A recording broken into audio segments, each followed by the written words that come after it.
Sua empresa sofre com rotatividade?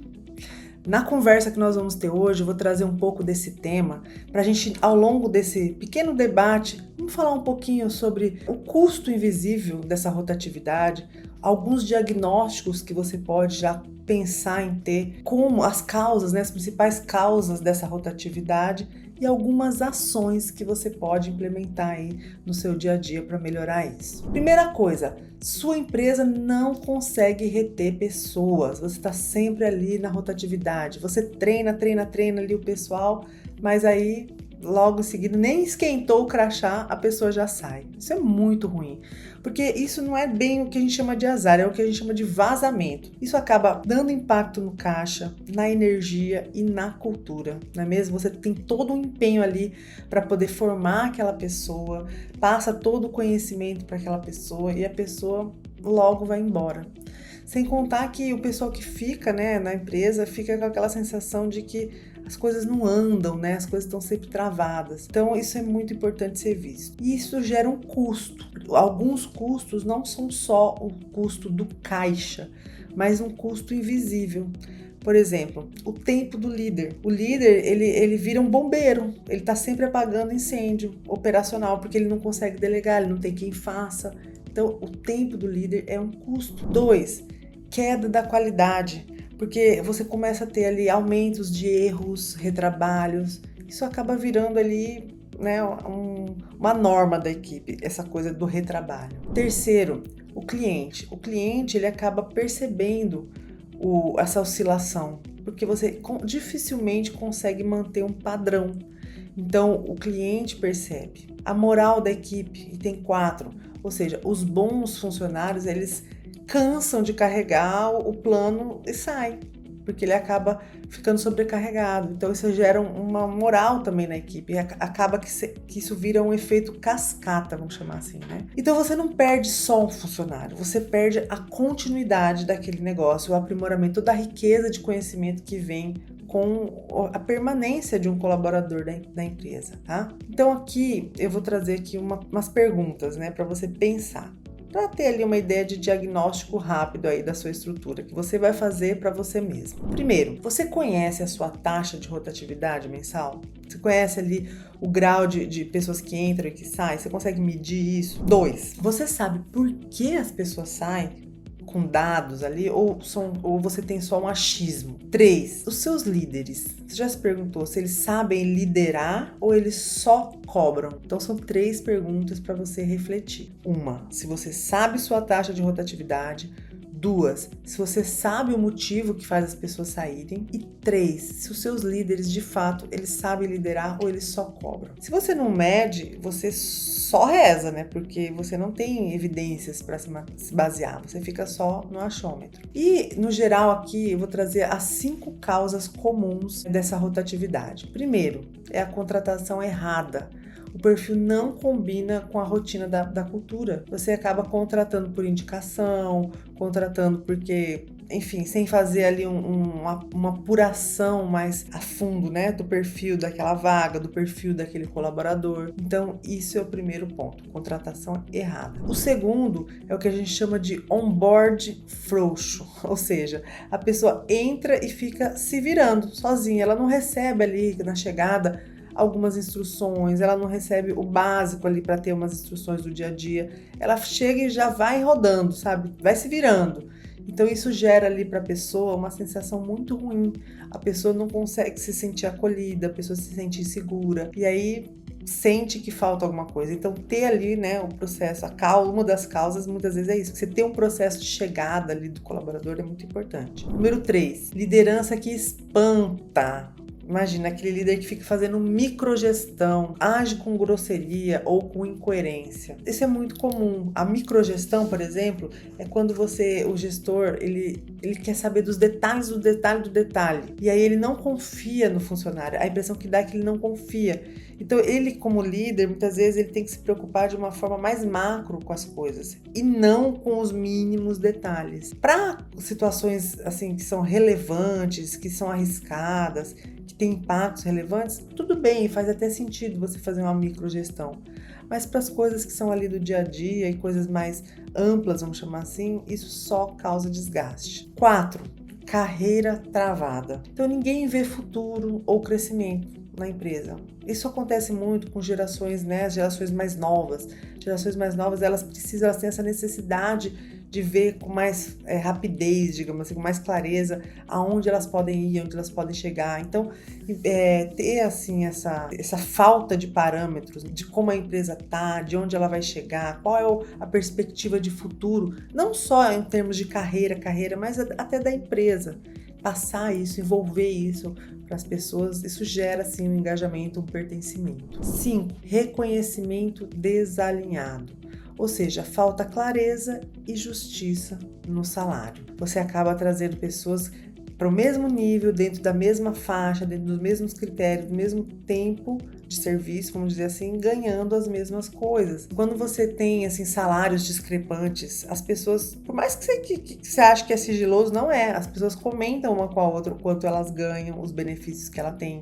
Então, se você faz reconhecimentos ali desalinhados, dá mais para um e não para outro, permite que um tenha mais flexibilidade e o outro não. Quando a gente está falando de cargos compatíveis, né? Isso gera um clima muito ruim dentro da empresa. Então essas 5 causas que eu falei são as principais. E agora vamos pensar aqui nas ações práticas para mudar isso. Eu listei aqui 8 ações para você reter e atrair bons colaboradores. Primeiro, definir ali o perfil, entender ali qual é o perfil do seu funcionário, né? Qual é o perfil da vaga? O que você está buscando? 2, filtrar logo na entrada. 3, o onboard de 7 dias, você ter ali um planejamento de 7 dias. 4, o acordo de 90 dias, o período de experiência. Então, naquele momento ali, os dois estão se testando. 5, ter ali uma reuniãozinha rápida, de 1 minutinho ali, rápida, mas pelo menos com cadência ali, quinzenalmente, semanalmente, mas ter ali um tete-a-tete com o colaborador. 6, reconhecimento. Então, você precisa ter ali, ser capaz de reconhecer quando ele está indo bem. As pessoas gostam de ser reconhecidas. 7, trilhas de conhecimento, de crescimento, ou seja, você mostrar mais ou menos para o seu colaborador quais são os projetos de crescimento da empresa, né? Ter ali um plano de carreira, se possível. Isso é complicado falar de plano de carreira, porque gera expectativa, a empresa tem que ter um grau de maturidade, mas se você puder ter ali, de certa forma, uma trilha de conhecimento, ajuda. E ser ali uma empresa vitrine, né? Ou seja, ser uma empresa onde as pessoas gostam de estar. Vou falar melhor um pouco de cada um desses temas, porque eles são bem importantes. Definir o perfil. Você faz isso em uma página.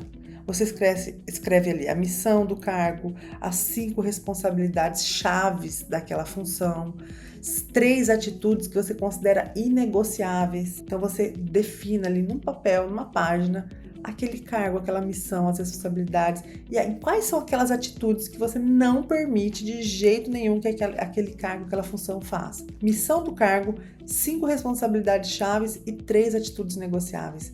Isso define um perfil de forma muito clara. Sem isso, você contrata assim, praticamente no feeling e demite ali na frustração, vamos chamar assim, né? 2.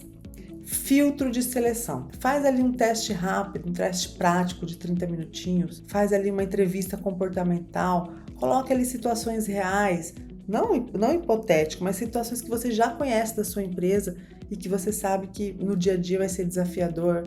Então faz ali esse filtrozinho, aplicando ali um testezinho rápido. Você pode chamar a pessoa ali no período ali de entrevista para ir na sua loja e fazer ali um teste de vendas, ou então no seu escritório fazer uma conciliação, aquilo que for. Mas não custa nada fazer um testezinho ali logo no processo seletivo, um questionário, né, de informações que ela precisa saber, como você considera inato.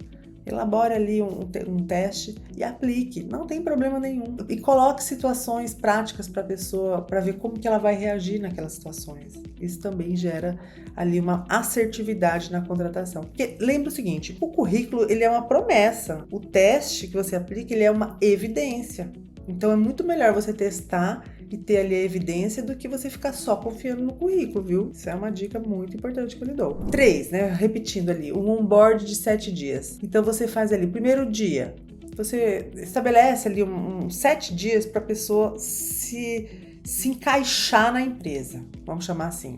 primeiro dia você vai falar sobre cultura, sobre regras. Se você tem ali um código de conduta, se você tem alguns treinamentos ali de prateleira já que você tem para falar de cultura, para falar de regras, isso é importante você ter. Você não tem, fica a dica também para você já fazer o curso daí de matriz de risco, gestão de risco, Ops, Operação Sossego. Você vai ver em breve esse curso sendo lançado. Me segue para mais conteúdos como esse. Você logo vai saber desse curso e esse curso vai lhe dar ali várias ferramentas para você aplicar no dia a dia. Tá? Então já fica logo a dica, tá? Bom, mas voltando, esse período de entrada, esse onboard de entrada de 7 dias, estabelece dia 1º, cultura, regras.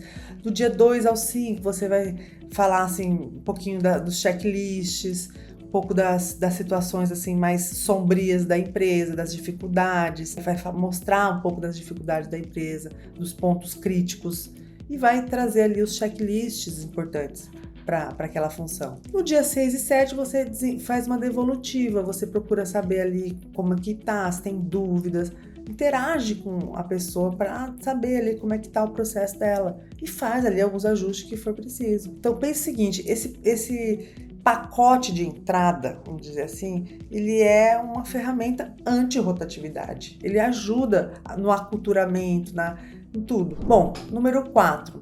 Acordos de expectativas. A gente sabe que pela legislação temos ali 90 dias de experiência, não é mesmo? Então você tem ali um primeiro mês, você fala o que é, por exemplo, você entende, combina com a pessoa, né?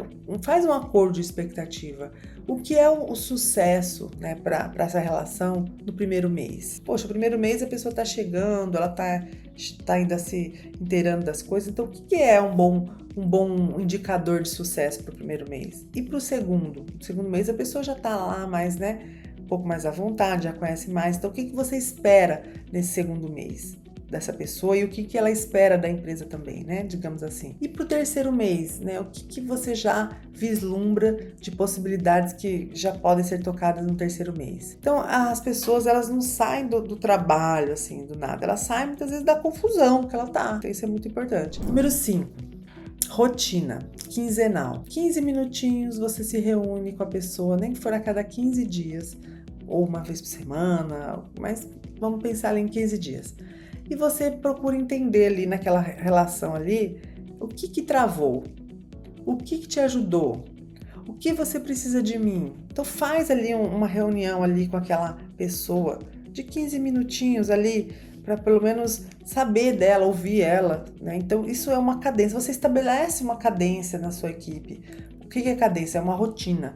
Então você estabelece uma rotina de conversa. Pode ser a cada 15 dias, e eu não estou falando de conversas de discussão de relação, que dura horas, nada disso. Estou falando de coisa de 10, 15 minutos, mas que você tenha essa rotina quinzenal, mensal, semanal, que seja, mas chegar para a pessoa e perguntar, olha, o que te travou, o que te ajudou, o que você precisa de mim, né? Em que mais coisa eu posso lhe ajudar? Isso ajuda muito. 6. Reconhecimento com critérios. Então você pensa sempre o seguinte, elogio, isso é um clichê, mas vale repetir, elogio público, críticas em particular, mas não deixe de dar elogios. As pessoas gostam, elas se sentem motivadas com elogios, então faça isso, dê elogios. Feedback rápido, quando tiver algum erro, não deixa passar aquele erro. Vai e dá logo um feedback, mas de forma rápida também, não fica lá delongando, fazendo discurso em cima de um erro, não. Garanta a igualdade dentro da empresa, ou seja, sem favoritismo. As regras são para todos, não privilegie um em prol do outro, não abra exceção para uma, exceção, mas não tem essa rotina de favorecer um e desfavorecer o outro, que isso também é péssimo. Então pensa assim, sempre o seguinte, a cultura é o que você premia e o que você tolera. Se você premia algumas coisas, se você tolera algumas coisas, você está gerando a sua cultura através disso, das ações. 7. Trilhas de crescimento. Então você tem ali dentro da sua empresa os níveis. É júnior, é pleno, é sênior. Estabelece ali os critérios por nível, né? Então nível técnico, mais comportamental, mais resultado. Então você estabelece que para cada nível, júnior, pleno ou sênior, você tem alguns critérios técnicos, critérios comportamentais e de resultado. Então, assim, isso é muito importante, você ter uma trilha de crescimento Eu sei que isso não é para todas as empresas. Tem empresas que vão contratar cargos ali, digamos assim, mais operacionais, e eles vão ser sempre operacionais. Não tem espaço para todo mundo ser líder dentro de uma empresa. Não tem espaço para todo mundo crescer e ser sênior. Não tem. Mas é importante que você deixe claro quais os critérios técnicos, comportamentais e de resultados que aqueles cargos maiores exigem. Até para a pessoa poder fazer uma autoavaliação, uma autocrítica em relação a isso e até para ela se motivar a buscar mais. Né? Então, ter essas regras de crescimento, esses requisitos de crescimento muito claro é importantíssimo. Número 8, a gente fala de empresa vitrine, né? É aquela captação, vamos chamar assim. Então, você publica os bastidores reais, você tem ali, você mostra como que ela é a empresa, mostra, reforça o que ela tem de bom. Faça ali um marketing da sua empresa, sim, um marketing do bem ali, mostrando as coisas que ela faz de bom, os benefícios que ela tem, como é o clima. Então, é importante muitas vezes você publicar ali os bastidores reais, ter ali uma rede no Instagram ou então uma rede no LinkedIn e, de certa forma, dar um pouco de visibilidade para o público geral daquilo que a sua empresa faz de bom. Então, quais são os programas ali que ela tem de indicação. Então, lembra sempre disso. A gente trabalha a marca da empresa, a reputação da empresa também para dentro, não só para fora. Mas é importante mostrar também o que a empresa tem de bom. E eu tenho certeza que toda empresa tem muita coisa boa para mostrar. Métricas de gestão. Então, você para de sofrer, né? Vamos dizer assim, e começa a medir algumas coisas. Rotatividade mensal, ou seja, quantas pessoas saem em função do total de pessoas que tem, né? Quantos por cento ficam saindo? Tempo médio da vaga. Quanto tempo demora para repor uma vaga? Tempo de rampa, ou seja, quanto tempo até a pessoa performar?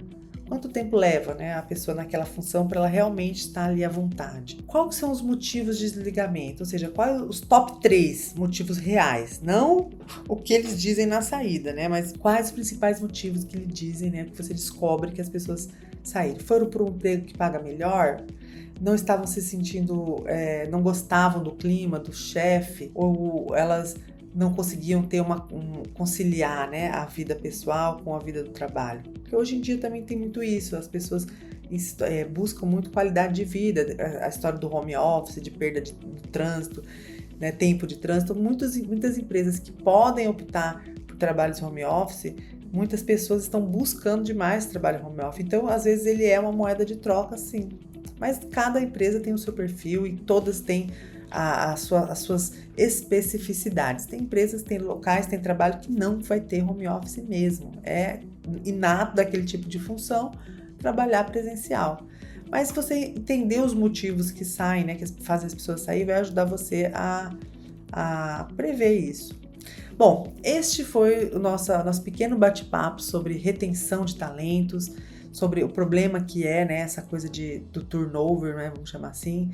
E aí eu peço para você seguir para mais conteúdos como esse, me segue e de repente comenta aqui também se você tiver alguma dificuldade e aí a gente pode ir aprimorando e melhorando aí os conteúdos desse tipo de conversa, tá bom? Conto com você!